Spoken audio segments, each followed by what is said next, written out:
up, everybody? It's the Roundtable Sports Podcast. My name is Taylor McLean. We've had another round of playoff action in the books for the 2022 season. It was an exciting slate of action, and the only thing that's depressing about it at all, despite my Cowboys losing for me, I'm sure everyone else enjoyed it, is that there's only 3 more games left. That is, if you don't count the flag football game for the Pro Bowl, which actually I'm more excited about than I would be the actual Pro Bowl. So seems like that's something they probably got right, especially when they included the Manning family in that scenario. But I digress. Today, we're talking about the Kansas City Chiefs versus the Jacksonville Jaguars. It was an exciting game. It was a close game, maybe closer than the line or people probably thought it was going to be. Obviously, there's some reasons for that we'll go over. Definitely a game worth talking about with 2 teams that are worth talking about going forward. Before we get into it, let's give a shout out to the sponsor, Evergreen Power Solutions. They're a concierge power company. They're going to go in there, shop around, get you the lowest rate they possibly can at this time. So they'll get you savings in the short term, and then long term, when it's time to renegotiate, they'll go back in there, try and get you a lower rate or keep your rate the same if they're not able to get you a lower rate. So you're not participating in the ups of what could be increasing energy prices going forward. So give them a call, 888-886-6586. Use prompt number 2 and let them know that the Roundtable Sports Podcast and Taylor McLean sent you. Now let's get on to the football. And I have to say that both AFC games met my expectations. Maybe not as far as how they went. I did expect the Chiefs to win. And I knew that the Bengals could win their game, but I also wasn't betting the money line or anything for the Bengals. It's not that I was all that confident that they should win. It's just that I thought that the Bengals could win if their offensive line could hold up. And, the coach's film just now came out on that game, so I'm looking forward to looking through that. But I watched it on this game, and the Jaguars put up a fight that they should absolutely be proud of.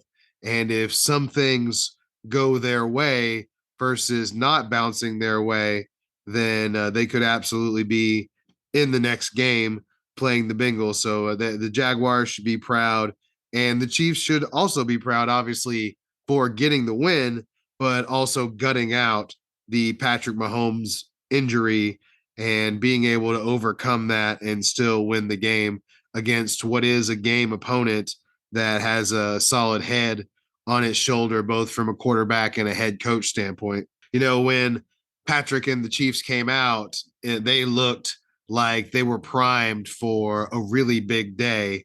And if you only took like the first drive where the Jaguars punt and the Chiefs go out and score their first touchdown, and you just took that sample size, very small, and extrapolated that over the game, then this is a butt whooping of massive proportions. To the Jaguars' credit, they didn't let one score get them down, and they were definitely game opponents on this day. But if Patrick wouldn't have gotten hurt and had he played the way he looked in that first drive, I think the Jaguars would have been in big trouble. Patrick was all over the place. He was running and getting away from the rush, which the Jaguars did a decent job of getting Patrick on the move and getting him off his spot throughout the game. And it was easy for him in the beginning to be able to execute those plays. And then at the very end, they roll him out without even any run action. He moves everybody and moves the linebackers and gets them, out over their skis as far as where they are on the field. And then all of a sudden, he slips it into Travis Kelce just a small bit across his body, and Travis is able to score the touchdown. The first drive also showed that they were going to be able to feature Travis Kelce throughout the game, who had a monstrous game. He had an NFL record, 14 receptions. It's a record for the playoffs. Jason Witten had more receptions in a game during the regular season. I believe his was 20, so a little bit more than 14. but maybe it was 18. I can't remember exactly. But regardless, Travis set the postseason record and was all over the field. Linebackers and safeties alike, he was breaking them off and finding open space for him to sit down in or to run into.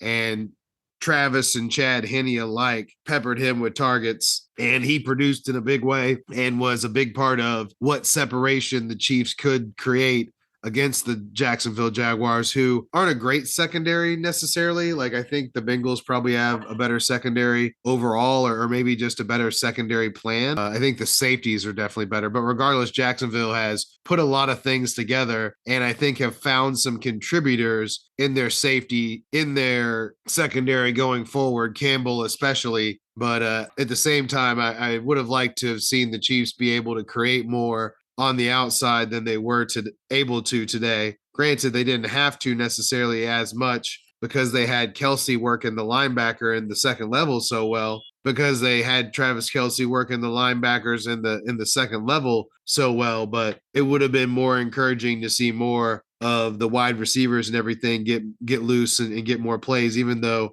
Valdez-Scantling made a play, Juju made a play when it counted, and that led to scoring drives. Kadarius Toney also had some nice run after the catch there, so they contributed. But I think that if they would have had Patrick moving around more and being able to be his mobile self, then that might have been different, and there might have been more plays for the Kansas City Chiefs to have made with those guys. But as it stood, Kelce really showed out and showed us what it looks like to watch a Hall of Fame wide receiver work his magic out there, because they just really didn't have any answers. He was running sharp routes and getting the separation and getting the space that they needed to create these scores and to create these plays.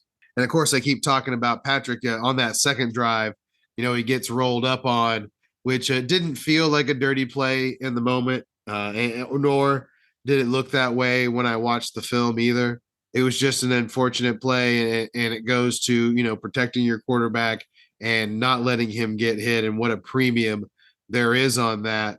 The line did a pretty good job of protecting Patrick for the most part. The Jaguars are absolutely capable of rushing the passer, and they tried to get after Patrick especially, and it was a lot easier when he was more of a stationary target like he was after that play. 21 pressures is not a bad amount. Unfortunately, they weren't able to get any sacks off that, even having Patrick, not be able to go very fast or move very well after the injury. He did scramble once. I mean, he was trying to do Patrick things, but you could see him hopping around, especially when he had to like really stretch it out to run a certain running play and get the ball to Pacheco. He would kind of hop around a little bit and show that there was something hurting in there.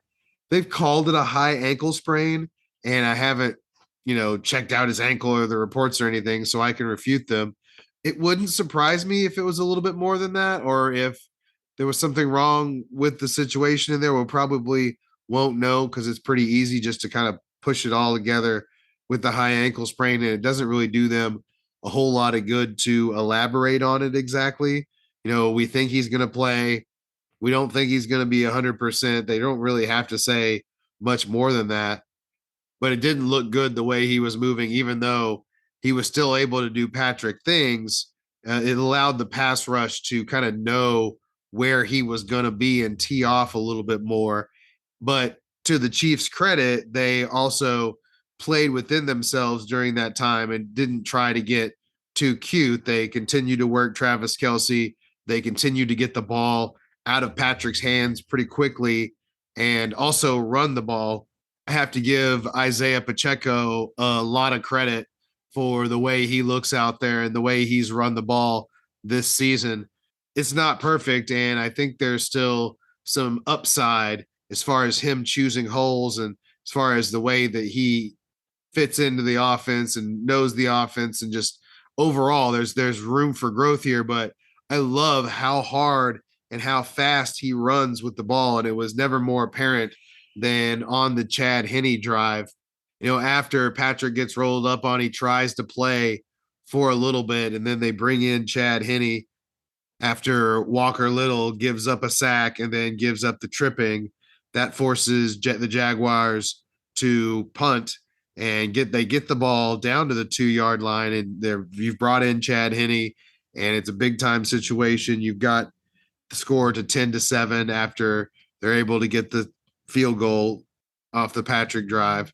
And just like they did with Patrick after they were hurt, they ran plays that would get the ball out of Chad Henne's hands, not force him to make a bunch of reads. They got it to their playmakers who got a little extra. It wasn't a big run after the catch-a-thon necessarily. They just had to make plays. They ran the play that Chad Henne got the first down on in the game versus the Browns. That was a big play at the time. And then Travis Kelce also gets a first down, and then they get a roughing the passer on top of that right after that. And of course, they mix some nice Pacheco runs in there up front. And that's what I was getting at with talking about Pacheco being a solid runner. And then he runs up into the line, kind of gets stuck behind his own guys for a little bit, but then shows the wherewithal to cut out and break out to the side. And he gets the Chiefs down to the end zone. And then Kelce caps it off with a touchdown. And of course, his receptions were littered throughout the drive as well. And you put all that together, and that's a really balanced, solid game plan by the Chiefs, who had to scramble a little bit after coming out and looking like a lion there in that first drive. They really had to adjust themselves. And to Chad Henne's credit, it's not like he came out there and lit the world on fire as a passer or anything, but he made smart plays. He made the right plays, and they got that critical touchdown to put themselves up 2 scores. And, that the Jaguars do a nice job, get the field goal before halftime to make it 17-10. But it was such a big drive to have the Chiefs be able to go down there without Patrick in there, allow him to kind of convalesce a little bit, get his situation right, and then go in at halftime up a score rather than being tied. And then, of course, Patrick comes out in the second half. And I said earlier that he wasn't moving around good, but he was moving better than what he looked like up when he first heard it and when he was kind of moving around very gingerly out there. They probably retaped it.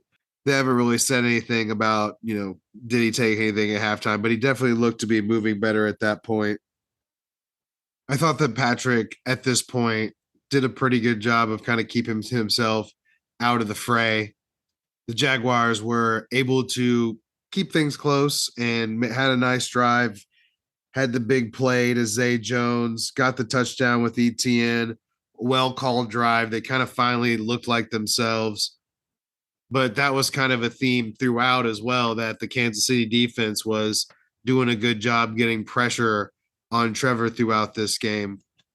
And really, a little bit later in the game, that we're a couple of plays away from them being right in this game. Patrick, to their credit, settles down, gets locked in, makes some throws from the pocket, hits Kelce, hits Juju, makes the one-footed throw to MVS to get the touchdown.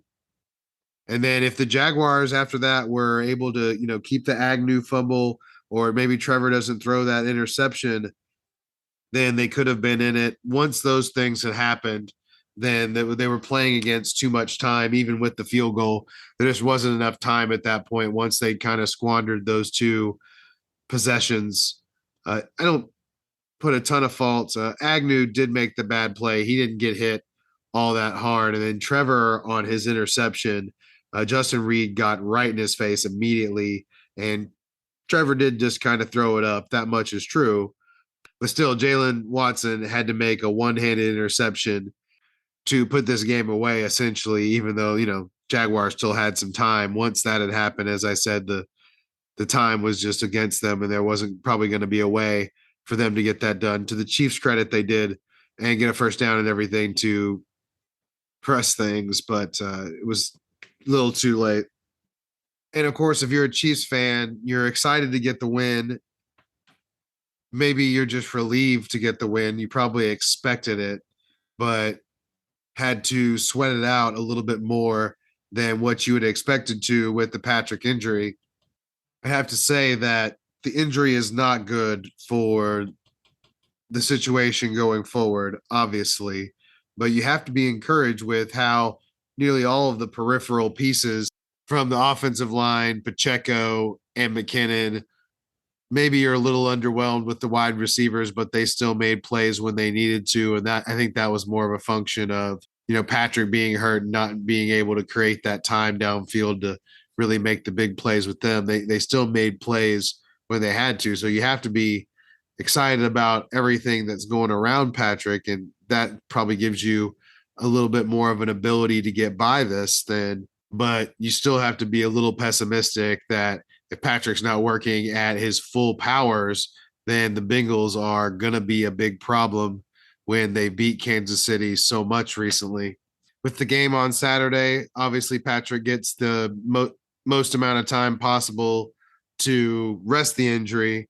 And, should they get by the Bengals, then they're going to have the bye week, so to speak, where they play the Pro Bowl before the Super Bowl. So you have to think that he would be in a little bit more control and be able to be more of his full realized self in that game. But it's going to be a pretty big ask to get by the Bengals without Patrick being able to move around. I asked my friends, is it weird that it kind of felt like he was this year's Tom Brady with a better arm when he got hurt, because he was still able to maneuver around and everything, but his quickness and speed had been taken away from him, and he wasn't able to roll out and really create the time like he's capable of when he's rolling around at full strength. And it doesn't feel like an unapt comparison, because it's just different when you're able to rush towards a steady object that you know where it's going to be.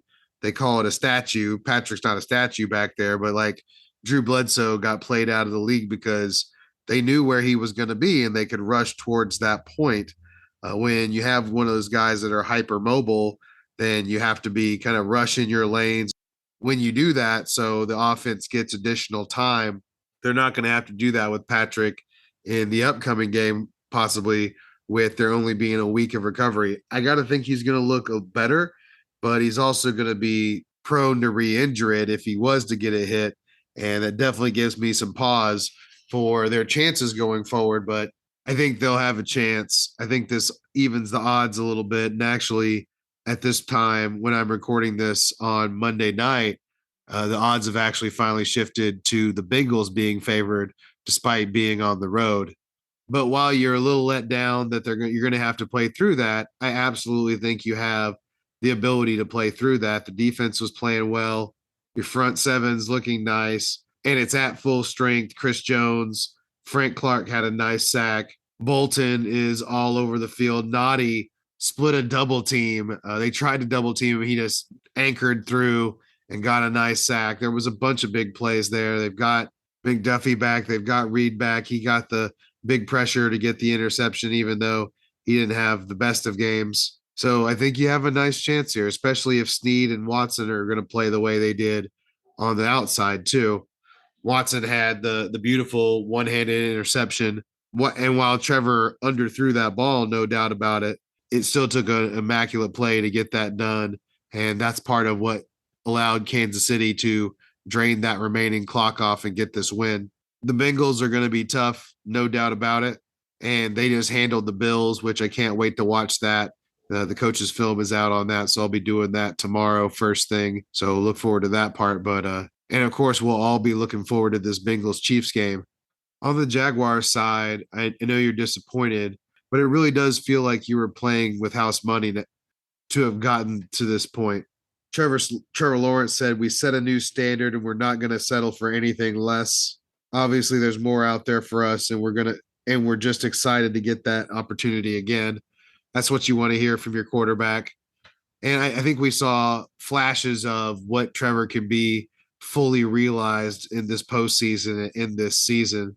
And the fact that he was able to extend what he had built up in the regular season after a lost season last season with Urban Meyer is a testament to his competitiveness and to Doug Peterson surrounding him with an offensive scheme that allows him to take advantage of what he does and what he's good at.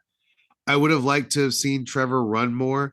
It seemed like it was late in the game before he really got going running the ball. And really, that was a season long thing that I think he could have used his athleticism more and gotten more yards and pumped this offense up a little bit, especially in like moments where he was a little unsure what to do, which there was way less of those moments this season, which is once again a credit to Doug Peterson, too, in addition to Trevor working really hard and getting that right.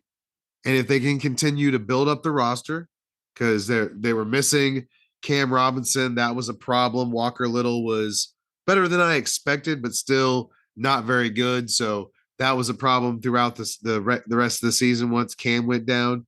And they're talking about maybe bringing back Jawan Taylor. I hope that they're able to upgrade that position because I don't really like him a ton. He's fine, but to pay him anything that is above average would probably be a mistake in my estimation. Tackles are hard to come by, no doubt, but I feel like they can do better. And that's something they should strive for across the line. Scherf is a little older, but still solid.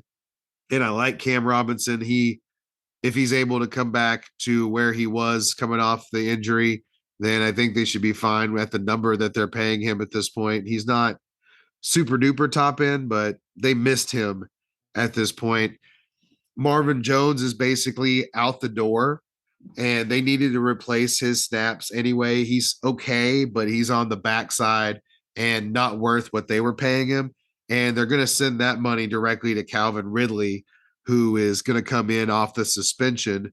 And I've been saying that adding him to Christian Kirk and Zay Jones makes them a formidable three wide receiver unit there, even though none of those guys are big guys who can go up and get it necessarily. They all have skills in that range, kind of. And with that much speed on the field, they're going to be a tough cover because Zay proved to be better at the point of contact than I expected. Then he has a tremendous amount of speed.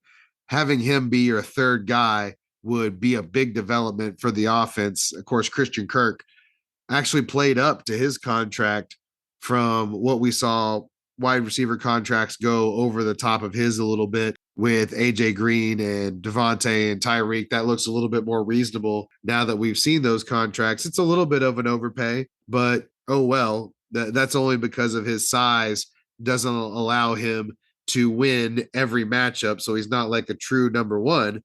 But maybe if you can bring Calvin Ridley over the top of that, maybe you bring back Evan Ingram at the right price. Maybe you draft somebody that is a little bigger that could be a little bit more in line and up the seams, like, like your Gronks, like your Kelce's, like that would be a huge fit for them to have somebody that they don't have to kind of hide on the backside when it comes to blocking as a tight end. He's more of a wide receiver, so his number will be interesting, but I think he is additive to the offense. So plenty of places to add on the offense. Build up the offensive line for Trevor. ETN is good to go. I like James Hasty too. He made some plays throughout this game, so I think he's a solid number two for the offense. And then you have Snoop Connor, who you drafted, who can be kind of a bigger back when you need him and kind of back up those two too. So feels like you're in good shape there. You might end up cutting Jamal Agnew, not because of the fumble necessarily, but because you're going to need the savings. You're already 14 over the salary cap, although you have an easy fix for that by cutting Griffin. That saves you 13 of the 14. Then you can kind of work from there. Agnew would save you 4.7. That's kind of a lot for a returner who doesn't have great hands, as it turns out. So that's why you see him more as a gadget guy than you do a wide receiver. Kind of wish they still had LaVisca, and what I would have liked to have seen what he could have done as the gadget guy, as more of a bigger gadget guy. So that's too bad, but it is what it is. Once again, they need to add on the linebacker level and the secondary level as well. The linebackers are just young. They might be all right there, but the secondary level, that's definitely something to look at. But I digress a little bit because I want to praise the Jaguars as well. Winning season, won 7 of their last 9, 6-game streak that had come from behind victories with Tennessee, Dallas, and the Chargers involved. They won the AFC South for the first time since 2017. and they won 8 games as underdogs. I mean, including the third largest playoff comeback in history when they beat the Chargers. And final stat on that part for the Jaguars fans to be proud of, the first team to come back from the first pick and then win a playoff game. So all positive things. And then you've got Trevor. I've believed since I saw Trevor last year that he had franchise ability, and we just got to see more and more of it this season. Doug Peterson calls a beautiful game, and as long as they're able to continue to grow as an offense, then they should be good here. That can be a problem for offenses year to year, that you're not able to repeat the same success because the league catches up to your play calling. But they innovated, they did new things, and I think there's a lot of room for growth here. They're not all that far off from trading Jalen Ramsey and trading off some of their talent and trying to rebuild off of some really poor drafts there for a while.